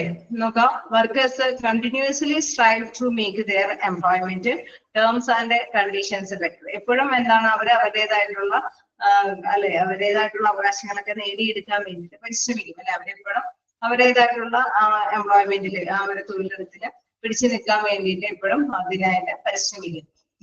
Share their viewpoints and their problems with management. അവരുടേതായിട്ടുള്ള കാഴ്ചപ്പാടുകളും അതേമാതിരി പ്രോബ്ലംസുകളെല്ലാം തന്നെ അവരവരുടെ മാനേജ്മെന്റ് ആയിട്ട് ഷെയർ ചെയ്യും. നമുക്കറിയാം ഒരു സ്ഥാപനമാകുമ്പോൾ തൃപ്തിപ്പെടുത്തി കൊടുക്കാൻ പറ്റിയില്ലെങ്കിലും അവരുടേതായിട്ടുള്ള പ്രോബ്ലംസ് എല്ലാം തന്നെ ഒന്ന് ശ്രദ്ധിച്ച് കേട്ട് അതിനെ കൈകാര്യം ചെയ്ത് കൊടുത്താൽ മാത്രമാണ് നല്ലൊരു ബെറ്റർ റിലേഷൻഷിപ്പ് അവിടെ മെയിൻറ്റെയിൻ ചെയ്ത് കൊണ്ടുപോകാൻ സാധിക്കുകയുള്ളൂ അല്ലെ. അപ്പൊ അതുകൊണ്ട് തന്നെ ഈ എംപ്ലോയീസ് എന്ന് പറയുന്നത് ഒരു അല്ലെ integral part of industrial relations ആണ്. അവർ പറയുന്ന കാര്യങ്ങളെല്ലാം, അവർ പറയുന്ന സജഷൻസ് അല്ലെങ്കിൽ വ്യൂ പോയിന്റ്സുകളെല്ലാം കൺസിഡർ ചെയ്യേണ്ടത് മാനേജ്മെന്റിന്റെ അവകാശം തന്നെയാണ്. ആ ഒരു രീതിയിലാണെങ്കിൽ മാത്രമാണ് റിസൾട്ട് നേടിയെടുക്കാൻ സാധിക്കുകയുള്ളൂ. They also intend to be a part of the manager's decision making process. Okay, അവർക്ക് തീർച്ചയായിട്ടും നമ്മൾ എപ്പോഴും പറയാറുണ്ട്, ഒരു തീരുമാനം അടിച്ചേൽപ്പിച്ച് ചെയ്യിപ്പിക്കുമ്പോൾ ചിലപ്പോൾ അവരെ പൂർണ്ണമായിട്ട് അതിൽ പങ്കാളിയാവണമെന്നില്ല അല്ലെ. വളരെ ആ ഒരു ഗോൾ അച്ചീവ് ചെയ്യാനായിട്ട് കഠിനമായിട്ട് പ്രവർത്തിക്കണമെന്നില്ല. അതേസമയം അവരെയും കൂടി ഇൻവോൾവ് ചെയ്തിട്ടൊരു ഡിസിഷൻ ഒക്കെ എടുക്കുകയാണെങ്കിൽ തീർച്ചയായിട്ടും അവര് മാക്സിമം എഫേർട്ടോട് കൂടിയിട്ട് തന്നെ അവര് വർക്ക് ചെയ്യാനായിട്ട് അവർ തയ്യാറാവും. To achieve all this, the workers come together to form the trade unions, also known as the workers organization against management, and to get maximum help from these unions. Okay, നമുക്കറിയാം ഇവിടെ തീർച്ചയായിട്ടും the workers come together to form a trade unions, also known as a workers organization. Trade യൂണിയനെ നമുക്ക് workers organisation എന്നും എടുത്ത് പറയാം. കാരണം അവർക്ക് വേണ്ടിയിട്ട് അല്ലെ, എംപ്ലോയീസിന് വേണ്ടിയിട്ട് അവര് ക്രിയേറ്റ് ചെയ്യുന്ന യൂണിയനുകളാണ് അല്ലെ. അവര് എന്തിനു വേണ്ടിയിട്ടാണ് ഇങ്ങനെ യൂണിയനുകളൊക്കെ ക്രിയേറ്റ് ചെയ്യുന്നത്? മാനേജ്മെന്റിന് ഒപ്പം നിന്ന് അല്ലെ, ഇവരോടൊപ്പം നിന്നുകൊണ്ട് മാനേജ്മെന്റിൽ നിന്ന് മാക്സിമം ഹെൽപ്പ് അവർക്ക് നേടിയെടുക്കാൻ വേണ്ടിയിട്ട്, മാനേജ്മെന്റിൽ നിന്ന് എന്തൊക്കെ നേടിയെടുക്കാൻ പറ്റുമോ ആ നേട്ടങ്ങളെല്ലാം യൂണിയന്റെ ഹെൽപ്പോട് കൂടിയിട്ട് നേടിയെടുക്കാൻ വേണ്ടിയിട്ടാണ് അവര് ഇത്തരത്തിലുള്ള യൂണിയനുകളെ അല്ലെങ്കിൽ വർക്കേഴ്സ് ഓർഗനൈസേഷനിലൊക്കെ ഫോം ചെയ്യുന്നത്. Okay, the primary objectives of a trade union is to safeguard the economic rights of the workers with the help of a collective bargaining and also by exerting pressure on the management using political and economic strategies. Okay, അപ്പൊ അതുകൊണ്ട് തന്നെ അതിന്റെ പ്രധാനപ്പെട്ട അല്ലെ അത് underline ചെയ്യേണ്ട point ആണ് the primary objectives of the trade union. Trade യൂണിയന്റെ പ്രധാനപ്പെട്ട ഒരു ഒബ്ജക്റ്റീവ്സ് എന്ന് പറയുന്നത് എന്താണ്? Safeguarding the economic rights of workers അല്ലെ, അവിടെയുള്ള വർക്കേഴ്സിന്റെ സാമ്പത്തികമായിട്ടുള്ള അവകാശങ്ങൾ അതിന് ഒരു സുരക്ഷിതത്വം ഉറപ്പാക്കുക. With the help of a collective bargaining. എങ്ങനെയാണ് അത് അവരെ നേടിക്കൊടുക്കുന്നത്?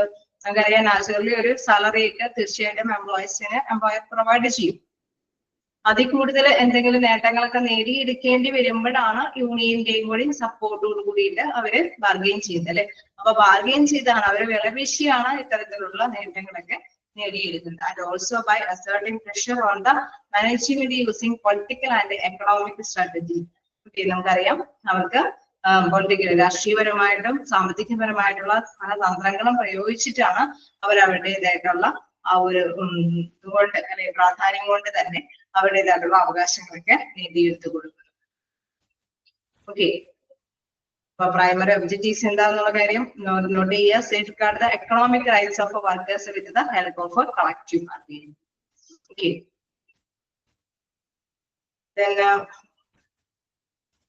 ജസ്റ്റ് ഒന്ന് വായിച്ചു നോക്കാം.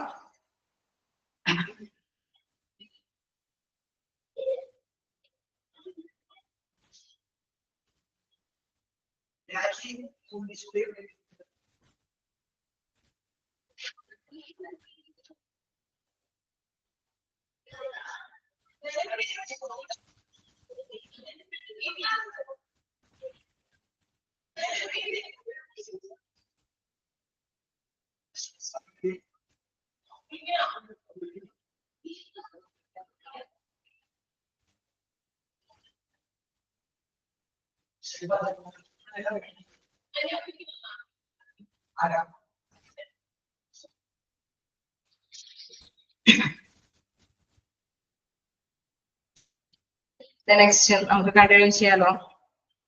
നെക്സ്റ്റ് നോക്കാം, employers and their organisations. Employers and organisation. അപ്പൊ എംപ്ലോയിയുടെ കാര്യം നമ്മൾ കണ്ടു, അവര് ഏറ്റവും integral part of the organisation ആണെന്ന് നമ്മൾ കണ്ടു. അത് മാത്രമല്ല യൂണിയന്റെ സപ്പോർട്ട് നമ്മൾ കണ്ടു, യൂണിയന്റെ പ്രധാന ലക്ഷ്യം എന്താന്നുള്ളത് കണ്ടു. ഇനി എംപ്ലോയേഴ്സ് ആൻഡ് ദെയർ ഓർഗനൈസേഷനിലെ തൊഴിലുടമകളുടെ കാര്യം നോക്കുകയാണെങ്കിൽ employers are very important variable of industrial relations. അതും പ്രധാനപ്പെട്ട ഒരു കാര്യം തന്നെയാണ്. He is one of who is responsible for giving jobs to the workers, paying the wages and benefits, and controlling the work relations with the help of rules and regulations, and by enforcing labor legislation. Okay, നമുക്കറിയാം ഒരു ജോലി വാഗ്ദാനം ചെയ്യുന്നത്, provide ചെയ്യുന്നത് ആരാണ്? തൊഴിലുടമയാണ് അല്ലെ. വർക്കേഴ്സിന് ആവശ്യമായിട്ടുള്ള ജോലികൾ അവര് നൽകുന്നു. അതോടൊപ്പം തന്നെ അവര് വേജസ്, അതിനോടൊപ്പം തന്നെ മറ്റു ഇൻസെന്റീവ്സ് കാര്യങ്ങളെല്ലാം തന്നെ അവര് പ്രദാനം ചെയ്യുന്നുണ്ട്. അത് ചെയ്യുന്നത് ചില റൂൾസ് ആൻഡ് റെഗുലേഷൻസിന്റെ ബേസിൽ തന്നെയായിരിക്കും. അതോടൊപ്പം തന്നെ ബൈ എൻഫോഴ്സിങ് ലേബർ ലെജിസ്ലേഷൻസ്, അതായത് നമുക്കറിയാം കൃത്യമായിട്ട് തന്നെ ചില എന്തെങ്കിലും നിയമാവലികൾ ഉണ്ടെങ്കിൽ ആ നിയമത്തിന്റെ കീഴിലും എന്താണ് തൊഴിലുടമ കുറെ കാര്യങ്ങളൊക്കെ ചെയ്തു കൊടുക്കണം. ഇപ്പൊ നമ്മൾ കണ്ടായിരുന്നു PF പോലെയുള്ള അല്ലെങ്കിൽ ഗ്രാറ്റുവിറ്റി പോലെയുള്ള ആനുകൂല്യങ്ങളെല്ലാം നിയമവശം കണക്കെടുത്തിട്ട് ആ ഒരു രീതിയിൽ തന്നെ അവർക്ക് ലഭ്യമാക്കേണ്ടതുണ്ട് അല്ലെ. Factories act, industrial dispute act, എന്താണ് ലേബർ യൂണിയൻ അല്ലെ, അതുമായി ബന്ധപ്പെട്ട കുറച്ച് ആക്ടുകളൊക്കെ ഉണ്ട്. BF കുറിച്ചിട്ടാണെങ്കിലും അതിൻ്റെതായിട്ടുള്ള ആക്ടുകളുണ്ട്. ഇത്രയും മെമ്പേഴ്സ് അവിടെ വർക്ക് ചെയ്യുന്നുണ്ടെങ്കിൽ അതിനനുസരിച്ചിട്ടുള്ള ആനുകൂല്യങ്ങൾ അവർക്ക് ലഭ്യമാക്കേണ്ടതുണ്ട്. അങ്ങനെയുള്ള എന്താണ് ഈ ലെജിസ്ലേഷനുമായി ബന്ധപ്പെട്ട ഫോഴ്സ് കൊണ്ട് തന്നെ ചില ആനുകൂല്യങ്ങൾ ലഭ്യമാക്കുന്നു. അത് മാത്രമല്ലാതെ എന്താണ് എംപ്ലോയർ സ്വന്തമായിട്ട് ചില റൂൾസ് ആൻഡ് റെഗുലേഷൻസ് അനുസരിച്ചിട്ട് അവരുടെ നിയമാവലികൾ അനുസരിച്ചിട്ട് അവർക്ക് ആവശ്യമായിട്ടുള്ള ആനുകൂല്യങ്ങളൊക്കെ ലഭ്യമാക്കുന്നു. The worker is expected to abide by the rules and laws. എപ്പോഴും നമുക്കറിയാം വർക്കേഴ്സ് എപ്പോഴും അവര് അവിടെയുള്ള ഒരു കമ്പനിയുടെ വർക്കേഴ്സ് ആണ് എങ്കിൽ ആ കമ്പനിയുടെ നിയമങ്ങളെല്ലാം പാലിക്കാനായിട്ട് അവര് ബാധ്യസ്ഥരാണ് അല്ലെ. ബാധ്യസ്ഥരല്ലേ ആണോ? നിങ്ങൾ ഇടയ്ക്കിടയ്ക്ക് ഇങ്ങനെ കേട്ട അതിൻ്റെ ഉള്ളിൽ തന്നെ ആയിപ്പോവാതിരിക്കാനാണ് ഞാൻ ഇടയ്ക്ക് ക്വസ്റ്റ്യൻസ് ചോദിക്കുന്നത്. അപ്പോഴെങ്കിലും നിങ്ങൾ എന്തെങ്കിലും തമ്പ് എടുക്കുകയോ അല്ലെങ്കിൽ മെസ്സേജ് അയക്കുകയൊക്കെ ചെയ്യുമ്പോൾ ഇതിലേക്ക് ഒന്ന് ലയിക്കാൻ പറ്റും അല്ലെ. അല്ലെങ്കിൽ ഇതിങ്ങനെ ബോറടിക്കുന്ന ഒരു ക്ലാസ് ആയി പോകും. എന്തായാലും ചില ബോറടികളൊക്കെ ഉണ്ടാവും അല്ലെ. ക്ലാസ് ബോറടിച്ചു പോകുന്നുണ്ടോ?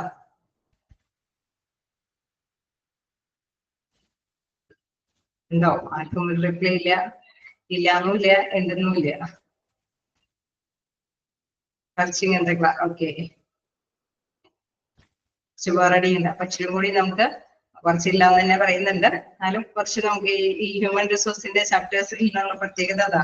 നമ്മള് എന്താ പറയുക ഇങ്ങനെ പറഞ്ഞുകൊണ്ടിരിക്കണമല്ലോ. അതുകൊണ്ടാണ് ഇടയ്ക്ക് നിങ്ങളെ കൂടി ഒന്ന് ആക്റ്റീവ് ആക്കാനായിട്ടാണ് ഇടയ്ക്ക് ഇങ്ങനെ ചോദിക്കുന്നത്. ഓക്കെ, നമ്മള് കുറച്ചുകൂടി ഇതിന്റെ പറഞ്ഞു തന്നെ പറയുക എന്നുള്ളത് മാത്രമാണ് ഇതിൽ പ്രധാനമായിട്ടുള്ളൂ. അല്ലെങ്കിൽ ആ ഹെഡിങ് മാത്രം വായിക്കാനേ ഉള്ളൂ. അതിനപ്പുറം നമുക്ക് കൂട്ടിച്ചേർക്കണമെങ്കിൽ ഈ പറഞ്ഞ പോയിന്റ്സ് തന്നെ തിരികെ വരും അല്ലെ. അതുകൊണ്ട് തന്നെയാണ് എംപ്ലോയേഴ്സ് ആർ ദ ഓർഗനൈസേഷൻ അല്ലെ. അവിടെ നമ്മൾ കണ്ടതാണ് എംപ്ലോയറിന്റേതായിട്ടുള്ള കാര്യങ്ങൾ, തൊഴിലുടമയുടേതായിട്ടുള്ള കാര്യങ്ങൾ എന്തൊക്കെയാണെന്ന് നമ്മൾ കണ്ടു. Then he is also expected to give his full effort into the task. അവരെന്താണ് ഫുൾ എഫേർട്ട് അല്ലെ. ആ ഒരു ടാസ്ക് നേടിയെടുക്കാൻ ഇപ്പൊ എന്തെങ്കിലും ഒരു പ്രൊഡക്ഷൻ തുടങ്ങണം അല്ലെങ്കിൽ ഒരു സർവീസ് ഓറിയന്റഡ് ആയിട്ടുള്ള ഒരു ബിസിനസ് ആയിരിക്കും. അപ്പൊ അതിന് വേണ്ടിയിട്ട് അവര് ഫുൾ എഫേർട്ട്, അവരുടേതായിട്ടുള്ള മാക്സിമം എഫേർട്ട് അവര് കാഴ്ചവെക്കും. അവര് പ്രതീക്ഷിക്കുകയും ചെയ്യും. എംപ്ലോയിൽ നിന്ന് അവര് എക്സ്പെക്ട് ചെയ്യുകയും ചെയ്യും. Okay, then an industrial dispute occur when the workers and employers have conflicting expectations. തീർച്ചയായിട്ടും അവിടെ തർക്കങ്ങൾ വരാനായിട്ടുള്ള സാധ്യത എപ്പോഴാണ് വരിക? എപ്പോഴായിരിക്കും തർക്കങ്ങൾ വരാനായിട്ടുള്ള സാധ്യതകൾ ഉണ്ടാവുക?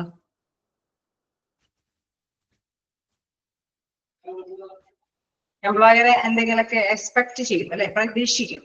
ആ പ്രതീക്ഷിക്കുന്നതനുസരിച്ചിട്ട് എംപ്ലോയേഴ്സ് കാര്യങ്ങൾ ചെയ്ത് കിട്ടിയില്ലെങ്കിൽ, അല്ലെങ്കിൽ പ്രൊഡക്ഷൻ യൂണിറ്റ് അത്രയും നന്നായിട്ട് പോകുന്നില്ലെങ്കിൽ, അല്ലെങ്കിൽ സർവീസ് ഓറിയന്റഡ് ആയിട്ടുള്ള ബിസിനസ് ആണെങ്കിൽ കാര്യക്ഷമമായിട്ടുള്ള ആ സർവീസ് അവർക്ക് ലഭ്യമാക്കി കൊടുത്തില്ല എങ്കിൽ തീർച്ചയായിട്ടും എന്താണ് അവിടെ തർക്കങ്ങൾ വരാനായിട്ടുള്ള സാധ്യതയുണ്ട്. ഉണ്ടാവില്ലേ? അങ്ങനെയല്ലേ തർക്കങ്ങൾ വരിക അല്ലേ? ഓക്കെ, അതാണ് ഇവിടെ ഉദ്ദേശിക്കുന്നത്. Industry dispute occurs when workers and employers have conflicting expectations അനുസരിച്ചിട്ട് വർക്കുകൾ കൈകാര്യം ചെയ്യാനായിട്ട് പറ്റിയില്ലെങ്കിൽ തീർച്ചയായിട്ടും എന്താണ് അവിടെ ഡിസ്പ്യൂട്ടുകൾ വരാനായിട്ടുള്ള സാധ്യതകളുണ്ട്. Employers usually have A greater power of bargaining than workers. നമുക്കറിയാം എപ്പോഴും തൊഴിലുടമയ്ക്ക് കുറച്ചും കൂടി അധികാരമുണ്ട്. ആരെക്കാളുമാണ് അധികാരം കൂടുതൽ ഉണ്ടാവുക തൊഴിലുടമയ്ക്ക്, എംപ്ലോയർക്ക്? ആരെക്കാളുമായിരിക്കും?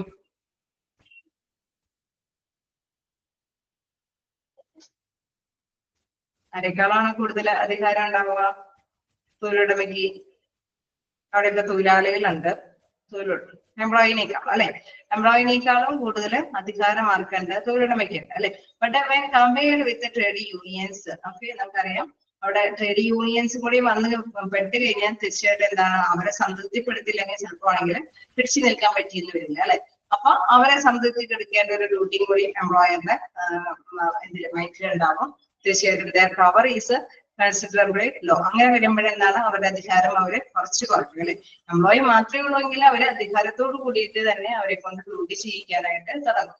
അതേസമയം യൂണിയനുകളൊക്കെ മുന്നിട്ട് വരുമ്പോഴുണ്ടാവുന്ന പ്രത്യേകത എന്താണെന്ന് വെച്ച് കഴിഞ്ഞാൽ അവരെ തൃപ്തിപ്പെടുത്തിയില്ലെങ്കിൽ അവരെ സംഘടിപ്പിച്ച് അല്ലെ, സംഘടിതമായിട്ട് നിന്നുകൊണ്ട് തന്നെ ഫൈറ്റ് ചെയ്യാനൊക്കെ ആയിട്ടുള്ള സാധ്യതകളുണ്ട് അല്ലെ. അപ്പൊ അതുകൊണ്ട് തന്നെ അവരെ തൃപ്തിപ്പെടുത്തേണ്ട ഒരു കാര്യം കൂടി എംപ്ലോയറിൽ നിക്ഷിപ്തമായിരിക്കും. To balance the situation and stand at par with the trade unions, employers also have their organizations. Okay, നമുക്കറിയാം ഈ ഒരു സിറ്റുവേഷൻസ് അവരെന്ത് ചെയ്യും, ബാലൻസ് ചെയ്ത് കൊണ്ടുപോകാം അല്ലെ. യൂണിയനെ തൃപ്തിപ്പെടുത്തും, അതേമാതിരി തന്നെ എംപ്ലോയീസിനെയൊക്കെ തൃപ്തിപ്പെടുത്തിക്കൊണ്ട് ഒന്ന് ബാലൻസ് ചെയ്ത് കൊണ്ടുപോവുക എന്നുള്ളതിലാണ് എംപ്ലോയറുടെ നേട്ടം കൈവരിക്കുന്നത്. എംപ്ലോയർ അങ്ങനെ നല്ലൊരു ബെറ്റർ റിലേഷൻഷിപ്പ് അവരെ അതിനൊക്കെ വെച്ച് പുലർത്തുന്നുണ്ടെങ്കിൽ തീർച്ചയായിട്ടും എന്താണ്, അവർക്ക് കൃത്യമായിട്ട് നേട്ടങ്ങൾ നേടിയെടുക്കാനായിട്ട് സാധിക്കും. These organizations pressures with the government and trade union and safeguard employers well-being. Okay, നമുക്കറിയാം ഓർഗനൈസേഷൻസ് എപ്പോഴും എന്താണ് മോട്ടിവേറ്റ് ചെയ്തുകൊണ്ടിരിക്കുക അല്ലെ. എപ്പോഴും എന്താണ് ഗവൺമെന്റിന്റെ ആണെങ്കിലും ട്രേഡ് യൂണിയനെ ഒക്കെ ആണെങ്കിലും എന്താണ് തീർച്ചയായിട്ടും നല്ലൊരു രീതിയിൽ തന്നെ മുന്നോട്ട് കൊണ്ടുപോകാനായിട്ട് ഒത്തൊരുമയോട് കൂടിയിട്ട് പ്രവർത്തിക്കാനായിട്ടുള്ള കാര്യങ്ങൾ എങ്കിൽ മാത്രമാണ് അവിടെ സുരക്ഷിതമായിട്ട് എംപ്ലോയർക്ക് അവരുടേതായിട്ടുള്ള രീതിയിൽ ആ ബിസിനസ് മുന്നോട്ട് പോകാനായിട്ട് സാധിക്കുള്ളൂ. ഗവൺമെന്റിനെ തൃപ്തിപ്പെടുത്തിയില്ല എങ്കിൽ, യൂണിയനെ തൃപ്തിപ്പെടുത്തിയില്ല എങ്കിലൊന്നും ആ ഓർഗനൈസേഷന് അല്ലെങ്കിൽ ആ ഒരു ഇൻഡസ്ട്രിക്ക് നന്നായിട്ട് മുന്നോട്ട് പോകാനായിട്ട് സാധിക്കില്ല. അപ്പൊ അവരെല്ലാം തൃപ്തിപ്പെടുത്തിക്കൊണ്ട് മുന്നോട്ട് പോയാൽ മാത്രമാണ് എംപ്ലോയറിന് നല്ല രീതിയിൽ വെൽബീയിങ് ആയിട്ട് തന്നെ അവരുടെ വർക്ക് കണ്ടിന്യൂ ചെയ്യാനായിട്ട് സാധിക്കുകയുള്ളൂ. ഓക്കെ,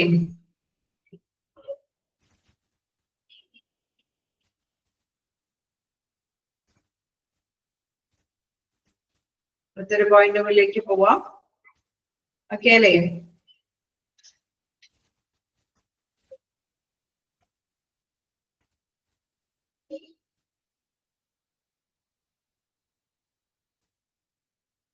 ഇതില് ചെറുതായിട്ട് ഞാൻ ക്വസ്റ്റ്യൻസ് വന്നാൽ തന്നെ ആർക്കാണ് ഏറ്റവും കൂടുതൽ പവർ, എന്താ പറയാ, എംപ്ലോയിയും എംപ്ലോയറും വെച്ച് കൺസിഡർ ചെയ്യുകയാണെങ്കിൽ പവർ എംപ്ലോയർക്കാണ് എന്നുള്ള കാര്യം ഒന്ന് ജസ്റ്റ് ഓർത്ത് വെച്ചിരിക്കണം. ഓക്കെ, പിന്നെ ഗവൺമെന്റ് ആൻഡ് സ്റ്റേറ്റ് ആണ്.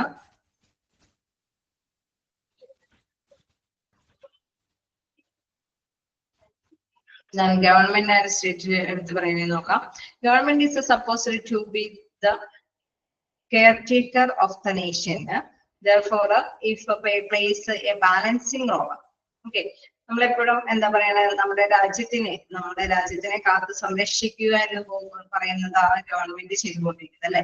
രാജ്യത്തിനെ കാത്തു സംരക്ഷിച്ചു കൊണ്ടുപോകണമെങ്കിൽ, അതായത് സാമ്പത്തികമായിട്ടൊക്കെ വളർച്ച കൈവരിച്ചു പോകണമെങ്കിൽ തീർച്ചയായിട്ടും ഗവൺമെന്റിന്റെ ഭാഗത്ത് നല്ല നിലപാടുകളൊക്കെ വേണം അല്ലെ. ചിലപ്പോഴൊക്കെ നമ്മൾ പറയും ഗവൺമെന്റ് തിരുവ വെട്ടി കുറിച്ചു അല്ലെ, അത് ചുരുക്കി എന്ന് വെച്ചാൽ അത് എക്സ്പോർട്ട് ഡ്യൂട്ടി കൂട്ടി കുറച്ചു, അല്ലെങ്കിൽ ഇമ്പോർട്ട് ഡ്യൂട്ടി കൂട്ടി കുറച്ചു എന്നൊക്കെ പറഞ്ഞ് കാണിക്കും അല്ലെ. അപ്പൊ അവര് എന്താണ്, അവിടെ ഏതെങ്കിലുമൊക്കെ ഒരു രീതിയിലൊക്കെ ചിലതൊക്കെ ബാർഗെയിൻ ചെയ്ത് നിർത്തും, ചിലതൊക്കെ ഓപ്പൺ സെയിൽ ചെയ്യാനായിട്ടുള്ള അവസരങ്ങളൊക്കെ ലഭ്യമാകും. അങ്ങനെ സ്റ്റേറ്റുകളൊക്കെ തമ്മിൽ നല്ലൊരു ബെറ്റർ റിലേഷൻഷിപ്പ് ഒക്കെ ചെയ്ത് മുന്നോട്ട് കൊണ്ടുപോകാനായിട്ട് ഗവൺമെന്റ് നിലപാടുകൾ എടുക്കുന്നു, ചില ആക്ടുകളൊക്കെ കൊണ്ടുവരുന്നു, ചില നിയമങ്ങളൊക്കെ കൊണ്ടുവരുന്നു. ഇങ്ങനെയെല്ലാം കൊണ്ടുവരുന്നത് എന്തിനു വേണ്ടിയിട്ടാണ്, അവിടെ നാഷണൽ നമ്മുടെ രാജ്യത്തിന് ഒരു എന്താണ് കെയർടേക്കർ ആയിട്ട് നിലകൊള്ളാൻ വേണ്ടിയിട്ടാണ് ഗവൺമെന്റ് ഇങ്ങനെയുള്ള കാര്യങ്ങളൊക്കെ കൊണ്ടുവരുന്നത്. therefore it plays a balancing role. എപ്പോഴും ഒരു ബാലൻസിങ് റോൾ ആയിട്ടാണ് ആര് പ്രവർത്തിക്കുന്നത്, ആരാണ് അങ്ങനെ ഒരു ബാലൻസിങ് റോൾ ആയിട്ട് പ്രവർത്തിക്കുന്നത്, ആരായിരിക്കും? നമ്മൾ പറഞ്ഞു ആരാണ് ബാലൻസിങ് റോൾ ആയിട്ട് പ്രവർത്തിക്കുന്നതെന്ന്. ഗവൺമെന്റ്. ഓക്കെ, ഗവൺമെന്റ് അങ്ങനെ ബാലൻസിങ് റോൾ ആയിട്ട് പ്രവർത്തിക്കുന്നു. It acts industrial relations by formulating the policy of labor and industrial relations, implementing labor legislations, acts as a mediator and resolve disputes, etc. Okay, നമുക്കറിയാം industrial relations പോളിസിയും rules and regulations അല്ലെ, അതേമാതിരി തന്നെ ലേബറുമായി ബന്ധപ്പെട്ട, തൊഴിലുമായി ബന്ധപ്പെട്ട അല്ലെങ്കിൽ വ്യവസായവുമായി ബന്ധപ്പെട്ട ബന്ധങ്ങളെ കുറിച്ചിട്ടൊക്കെയുള്ള റൂൾസ് ആൻഡ് റെഗുലേഷൻസ് ഒക്കെ തയ്യാറാക്കുന്നത്, ഫോർമുലേറ്റ് ചെയ്യുന്നത് ഗവൺമെന്റ് തന്നെയാണ്. then ഇംപ്ലിമെന്റിംഗ് ലേബർ ലെജിസ്ലേഷൻസ്, അതായത് നമ്മുടെ തൊഴിലുമായി ബന്ധപ്പെട്ട് വരുന്ന ലേബർ ലെജിസ്ലേഷൻസ് ഒക്കെ നടപ്പാക്കി കൊണ്ടുപോകുന്നതും ഗവൺമെന്റ് ആണ്. Act as the mediator and resolve disputes, ഒരു ആക്ടിന്റെ കീഴില് എന്തൊക്കെയാണ് അല്ലെ, തൊഴിലാളികളെ ചില ആക്ടുകളൊക്കെ വെച്ചുകൊണ്ട് ഇന്ന ഇയറിന് നമ്മൾ കുട്ടിയിൽ പ്രവേശിച്ചു, ഇന്ന രീതിയിൽ ഞങ്ങൾ ഇത്രയും നാള് കണ്ടിന്യൂസ് ആയിട്ട് ആ എംപ്ലോയറുടെ കീഴിൽ വർക്ക് ചെയ്തു, പിന്നെ ഇന്ന ആനുകൂല്യങ്ങളൊന്നും നമുക്ക് നേടിയെടുക്കാൻ സാധിച്ചിട്ടില്ല, അങ്ങനെയൊക്കെ ആക്ടിന്റെ കീഴിൽ കുറച്ച് നിയമവശങ്ങളും വെച്ചുകൊണ്ട് കോടതിയെ സമീപിച്ചു കഴിഞ്ഞാൽ കോടതിയാണ് അതിനെ ഒരു റിസോൾവ് അല്ലെ, സോൾവ് ചെയ്യുന്ന ആ ഒരു തർക്കത്തിന് പരിഹാരങ്ങൾ കണ്ടെത്തുന്നത് കോടതിയുടെ സഹായത്തോട് കൂടിയിട്ട് ഗവൺമെന്റ് ആയിരിക്കും അതിന്റെ തർക്കങ്ങൾക്കൊക്കെ പരിഹാരങ്ങൾ കണ്ടെത്തും. അപ്പൊ ഒരു ബാലൻസർ ആയിട്ട് നിലകൊള്ളുന്നത് ആരാണ്? ഗവൺമെന്റ് ആണ് അല്ലെ. It intends to control the working and behaviour of both the employees and employers in an organisation. Okay, നമുക്കറിയാം ബോത്ത് എംപ്ലോയിയുടെ ആണെങ്കിലും എംപ്ലോയറുടെ ആണെങ്കിലും അല്ലെ, അവരുടേതായിട്ടുള്ള ബിഹേവിയർ, നമുക്ക് അവരുടേതായിട്ടുള്ള അവകാശങ്ങളുണ്ട് അല്ലെ. അത് തീർച്ചയായിട്ടും നമുക്കറിയാം ഗവൺമെന്റ് എംപ്ലോയറുടെ നിലപാടുകൾക്ക് മാത്രം കൂട്ടുനിൽക്കുന്ന ഒരു വ്യക്തിത്വമല്ല കാണിക്കുക അല്ലെ, എംപ്ലോയിയുടെയും കൂടിയുള്ള അവകാശങ്ങൾ നേടിയെടുക്കാനായിട്ടും അവർ ശ്രമിക്കും. എംപ്ലോയിയുടെ അവകാശങ്ങൾ മാത്രം നേടിയെടുക്കാനും മാത്രമായിട്ടല്ല ഗവൺമെന്റ് നിലകൊള്ളുന്നത്, എംപ്ലോയറുടെയും കൂടിയായ അവകാശങ്ങൾ നേടിയെടുക്കുക. തിരിച്ചും അല്ലെ, ഈ റിവേഴ്സ് ആയിട്ട് തന്നെ അവർ നിലകൊള്ളുന്നുണ്ട്. കാരണം നമുക്കറിയാം ഒരു രാജ്യം അതിന്റെ സാമ്പത്തികാവസ്ഥ പുരോഗതി കൈവരിക്കണമെങ്കിൽ തീർച്ചയായിട്ടും തൊഴിലുടമകൾക്ക് ആവശ്യമായിട്ടുള്ള നീതിയൊക്കെ നടപ്പാക്കി കൊടുക്കണം. അല്ലാതെ തൊഴിലാളികളെ മാത്രം തൃപ്തിപ്പെടുത്തിക്കൊണ്ട് പോയി കഴിഞ്ഞാൽ ആരും തൊഴിൽ രംഗത്തേക്ക് അല്ലെങ്കിൽ ഇൻഡസ്ട്രി വ്യവസായ സംരംഭങ്ങൾക്കൊക്കെ തുടങ്ങാനായിട്ട് മുൻകൈ എടുത്തുകൊണ്ട് രാജ്യത്ത് വരണമെന്നില്ല. അപ്പൊ അതുകൊണ്ട് തന്നെ അവരുടെയും കൂടി അവകാശങ്ങൾ തൃപ്തിപ്പെടുത്തിക്കൊണ്ട് തന്നെയായിരിക്കും ഗവൺമെന്റ് പ്രവർത്തിക്കുന്നത്.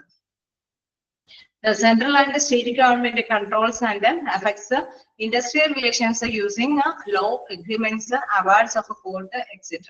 നമുക്കറിയാം സെൻട്രൽ ഗവൺമെന്റ് ആണെങ്കിലും കേന്ദ്ര ഗവൺമെന്റ് ആണെങ്കിലും അതേപോലെ തന്നെ സ്റ്റേറ്റ് ഗവൺമെന്റ് ആണെങ്കിലും അവരുടെ കൺട്രോളിങ് അല്ലെങ്കിൽ റൂൾസ് ആൻഡ് റെഗുലേഷൻസ്, റൂൾസുകളൊക്കെ എഗ്രിമെന്റുകൾ ഇതൊക്കെ കോർട്ടുകളിൽ വഴിയൊക്കെ നടപ്പാക്കി കൊടുക്കുന്നതുകൊണ്ട് തന്നെയാണ് ഈ ഒരു ബെറ്റർ റിലേഷൻഷിപ്പ് മെയിൻറ്റെയിൻ ചെയ്ത് കൊണ്ടുപോകാനായിട്ട് ശ്രമിക്കുന്നത്.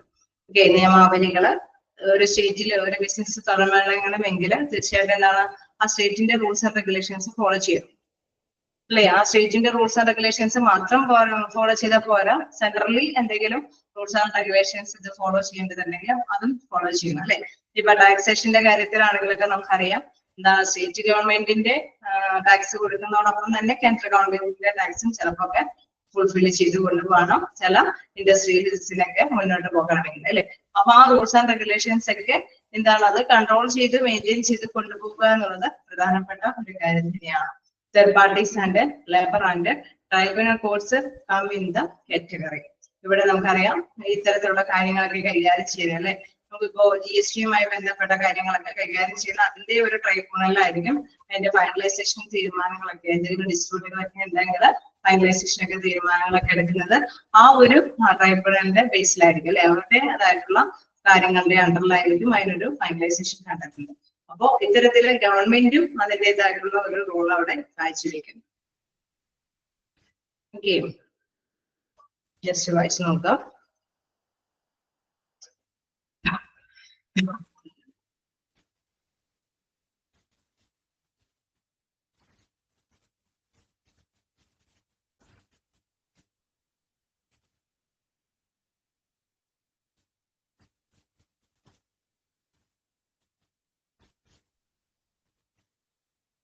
എപ്പോഴെങ്കിലും ക്വസ്റ്റ്യൻസ് വരാൻ സാധ്യതയുണ്ട്. ഹു ഇസ് ദ അല്ലെ supposed to the caretaker of the nation, ആരാണ്? ഗവൺമെന്റ് ഇസ് സപ്പോസ്ഡ്, അല്ലെങ്കിൽ സ്റ്റേറ്റ് ഗവൺമെന്റ് അല്ലെങ്കിൽ സെൻട്രൽ ഗവൺമെന്റ്.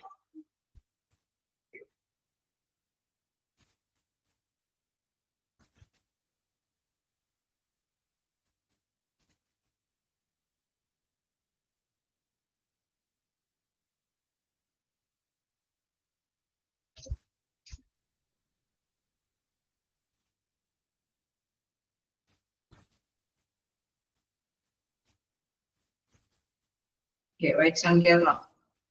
ഇവിടെ ചെറിയ ചെറിയ പോയിന്റ്സുകളൊക്കെ വെച്ച് ക്വസ്റ്റ്യൻസ് ചിലപ്പോ വരാട്ടോ. ഇപ്പൊ എന്താണ് വിച്ച് ആക്ട് അല്ലെങ്കിൽ dash act as mediator and resolver disputes അല്ലെ, എന്തെങ്കിലും പ്രോബ്ലംസ് ഒക്കെ ഉണ്ടെങ്കിൽ മീഡിയേറ്റർ ആയിട്ട് വർദ്ധിക്കുന്നത് ആരാണ്? Government or state government or central government ആണ് മീഡിയേറ്റർ ആയിട്ടൊക്കെ എന്തെങ്കിലും സൊല്യൂഷൻസ് കണ്ടെത്താൻ, തർക്കങ്ങൾക്ക് സൊല്യൂഷൻസ് ഒക്കെ കണ്ടെത്താനായിട്ട് പ്രവർത്തിക്കുന്നുണ്ട്.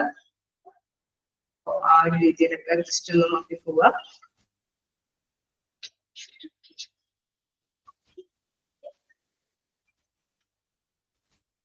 അടുത്തൊരു ഭാഗത്തേക്ക് പോവാലോ.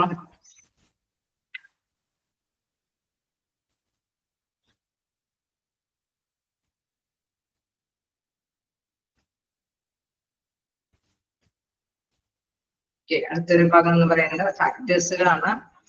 എന്താണ്? Influencing employees relations. എംപ്ലോയിയുടെ ബന്ധങ്ങളെ ഇൻഫ്ലുവൻസ് പ്രചോദിപ്പിക്കുന്ന കുറച്ച് ഘടകങ്ങളാണ്.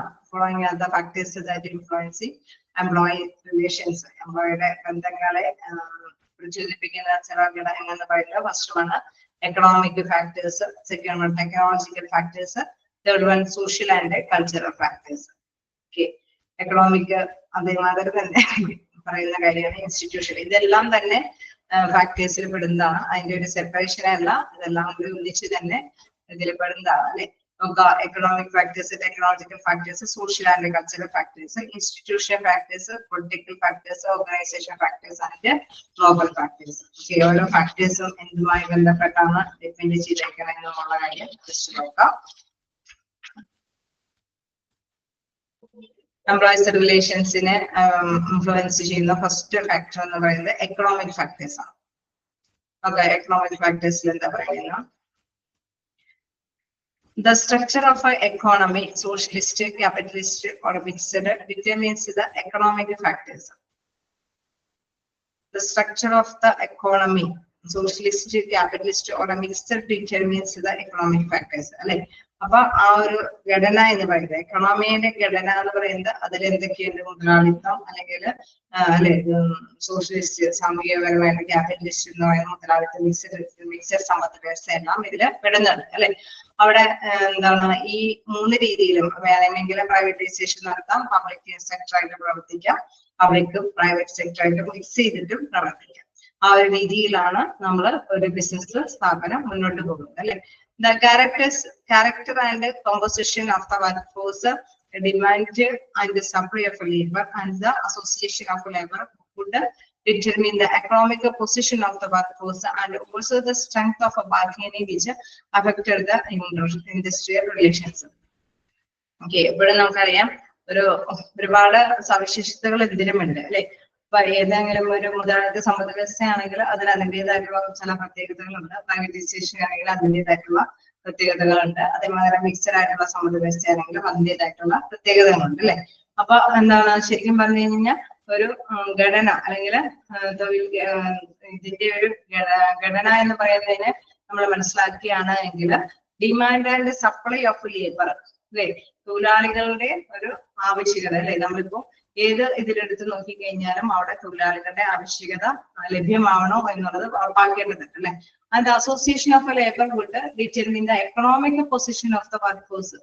അതോടൊപ്പം തന്നെ മനസ്സിലാക്കേണ്ട ഒരു കാര്യം അവരുടെ എക്കണോമിക് ആയിട്ടുള്ള പൊസിഷൻ എന്താണ്. And also strength the bargaining which affected the industrial relations.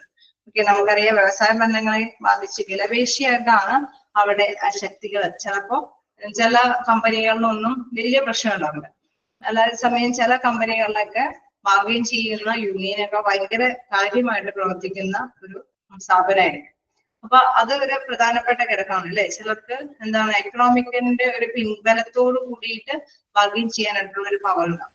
അപ്പൊ അവരെന്താണ് എന്തും മുടക്കിയിട്ട് ആണെങ്കിലും എല്ലാവരെയും ചിലപ്പോൾ വേണമെങ്കിൽ എന്താണ് സെക്രട്ടേറിയറ്റിലൊക്കെ കൊണ്ടുപോയി ചെന്നുകൊണ്ട് തന്നെ അവിടെ ബാർഗെയിൻ ചെയ്യാനായിട്ടുള്ള ഒരു പിന്തുണയൊക്കെ കൊടുക്കുമ്പോൾ തീർച്ചയായിട്ടും എന്താണ് അവർ ആ രീതിയിൽ ബാർഗെയിൻ ചെയ്യും അല്ലെ. അപ്പൊ അതുകൊണ്ട് തന്നെ ഒരു എക്കണോമിക് ആയിട്ടുള്ള സ്ട്രക്ചർ നോക്കുമ്പോൾ പ്രധാനമായിട്ടും നമുക്കറിയാം ഇത് ഇൻഫ്ലുവൻസ് ചെയ്യുന്ന ഒരു പ്രധാനപ്പെട്ട ഘടകം തന്നെയാണ്. അതായത് നമ്മുടെ എംപ്ലോയീസ് റിലേഷൻസിനെ ഇൻഫ്ലുവൻസ് ചെയ്യുന്ന പ്രധാനപ്പെട്ട ഒരു ഘടകമാണ് അതിന്റെ എക്കണോമിക് ആയിട്ടുള്ള ഫാക്ടർ എന്ന് പറയുന്നത്, സാമ്പത്തിക വശം എന്ന് പറയുന്നത്. അത് മുതലാളിത്തം അല്ലെങ്കിൽ രാഷ്ട്രീയ വശത്തോട് കൂടിയിട്ട് അല്ലെങ്കിൽ അതൊരു സമൂഹത്തിനെ ഒറ്റക്കെട്ടായിട്ട് നിർത്തിക്കൊണ്ട് പൊരുതാൻ നിന്ന് കഴിഞ്ഞാൽ അവർ ചിലപ്പോൾ വേണമെങ്കിൽ അത് ബാർഗെയിൻ ചെയ്ത് തന്നെ സെൽഫായിട്ട് നേടിയെടുക്കാനായിട്ട് ശ്രമിക്കും എന്നുള്ളതാണ്. പിന്നെ ഇൻസ്റ്റിറ്റ്യൂഷണൽ ഫാക്ടേഴ്സ് നോക്കുകയാണെങ്കിൽ എന്താണ് അവിടെ പറയുന്ന കാര്യങ്ങൾ, ഇതില് ജസ്റ്റ് പ്രധാനമായിട്ടും നമ്മൾ മനസ്സിലാക്കേണ്ട ഒരു കാര്യം, വ്യത്യസ്ത ഫാക്ടേഴ്സ് ഉള്ളത് കൊണ്ട് ഓരോ ഫാക്ടറിലും ഏത് ഘടകങ്ങളാണ് ഇൻവോൾവഡ് ആയിരിക്കുന്നത് എന്നുള്ള കാര്യം നിങ്ങൾ നോട്ട് ചെയ്ത് പോകണം. ഓക്കെ, അടുത്തൊരു ഗവൺമെന്റ് പോളിസിയിൽ അല്ലെങ്കിൽ നമുക്ക് ഇൻസ്റ്റിറ്റ്യൂഷൻ ഫാക്ടേഴ്സിലാണെങ്കിൽ government policy, labour laws, working of labour codes, industrial tribunals, labour unions and employee organisation are the institution factors. Okay, അവരൊക്കെ ഇൻസ്റ്റിറ്റ്യൂഷനായിട്ടുള്ള ഘടകങ്ങളാണ്. അപ്പൊ അതനുസരിച്ചിട്ട് ഒരു ഇൻസ്റ്റിറ്റ്യൂഷൻ ക്രിയേറ്റ് ചെയ്യുന്ന കുറെ പ്രവർത്തനങ്ങളാണ് അല്ലെ. അപ്പൊ അതിൻ്റെതായിട്ടുള്ള പിൻബലത്തോട് കൂടിയിട്ട് തന്നെയായിരിക്കും അവര് ബാർഗെയിൻ ചെയ്ത് അവരുടേതായിട്ടുള്ള നേട്ടങ്ങൾ നേടുന്നത് അല്ലെ. അപ്പൊ ഇപ്പോ ഒരു പോളിസി അല്ലെങ്കിൽ ലേബർ ലോസ് നിയമങ്ങള് അല്ലെങ്കിൽ കോർട്ടിന്റെ അണ്ടറിൽ വരുന്ന ട്രൈബ്യൂണൽസിന്റെ അല്ലെങ്കിൽ അണ്ടറിൽ വരുന്ന കുറെ പ്രവർത്തനങ്ങളൊക്കെ ആണെങ്കിൽ അതിന്റെ പിൻബലത്തോട് കൂടിയിട്ട് അവർക്ക് കാര്യങ്ങളൊക്കെ ചെയ്യേണ്ടതായിട്ട് വരും അല്ലെ. ചിലതൊക്കെ മസ്റ്റ് ആയിട്ടും ഫോളോ ചെയ്യേണ്ടതായിട്ട് വരും. തൊഴിലുടമയെ സംബന്ധിച്ചാണ് ഏറ്റവും ഇത് എഫക്റ്റീവ് ആയിട്ട് വരുന്നത്. അതായത് അവർക്ക് ചില കാര്യങ്ങളെല്ലാം തൊഴിലാളികൾക്ക് മസ്റ്റ് ആയിട്ടും നൽകേണ്ടത് വരും. കാരണം അണ്ടർ ലോയുടെ കീഴിൽ അല്ലെങ്കിൽ അണ്ടർ പോളിസിയുടെ കീഴിൽ കോർട്ടിന്റെ കീഴിലൊക്കെ ചില റൂൾസ് ആൻഡ് റെഗുലേഷൻസ് മസ്റ്റ് ആയിട്ട് ഫോളോ ചെയ്യേണ്ടതായിട്ട് വരും. തൊഴിലുടമയെ സംബന്ധിച്ചാണെങ്കിലും അതെ, ചിലതെല്ലാം വേണ്ടാന്ന് വെച്ചാൽ അല്ലെ. തൊഴിലാളികളെ സംബന്ധിച്ചാണെങ്കിൽ കൂടി നമുക്കറിയാം, തൊഴിലാളി ഇത്രയും സമയം ഇത്രയും ദിവസം ഇത്രയും കണ്ടിന്യൂസ് ആയിട്ടൊക്കെ വർക്ക് ചെയ്താലായിരിക്കും ചിലപ്പോ ചില കാര്യങ്ങളൊക്കെ നേടിയെടുക്കാൻ സാധിച്ചെന്ന് വരുള്ളൂ. കാരണം ലോയുടെ അണ്ടറിൽ പിന്നില്ല നിയമങ്ങൾ ഉണ്ടാവും ഇല്ലേ, അങ്ങനെ ഉണ്ടാവില്ലേ, ഉണ്ടാവില്ലേ?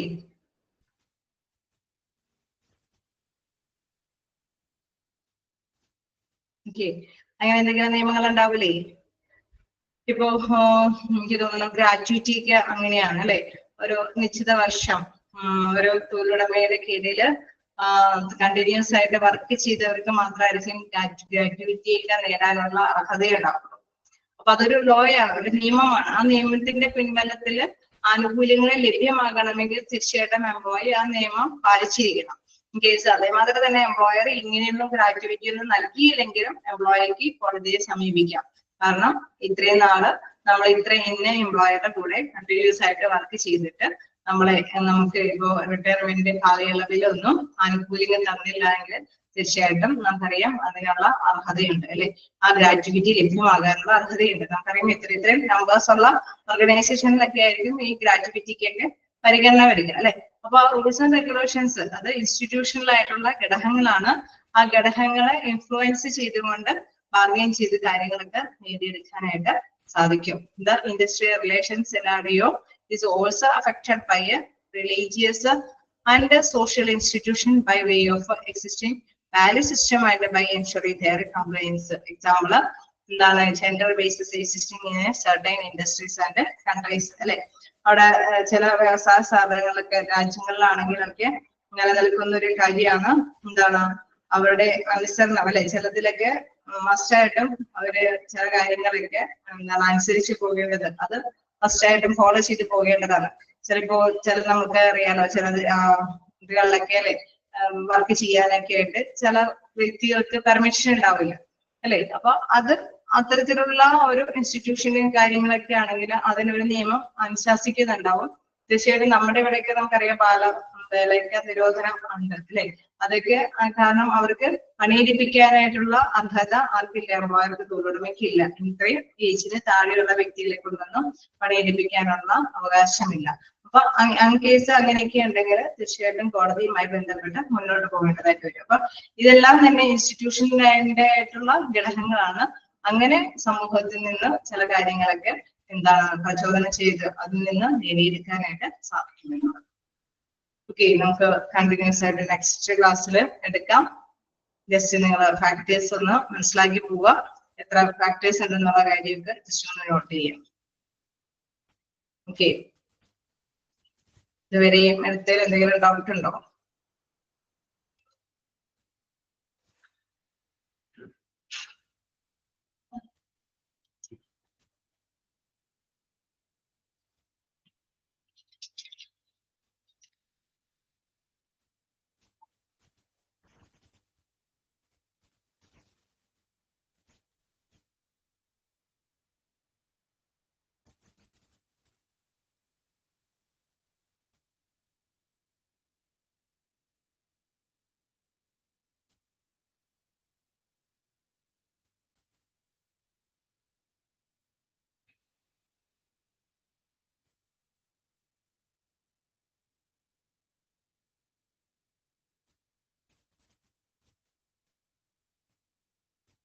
പ്രത്യേകിച്ച് ഡോക്ടറുകളൊന്നുമില്ല. അപ്പൊ നമുക്ക് നെക്സ്റ്റ് ക്ലാസ്സിൽ കാണാം. Thank you.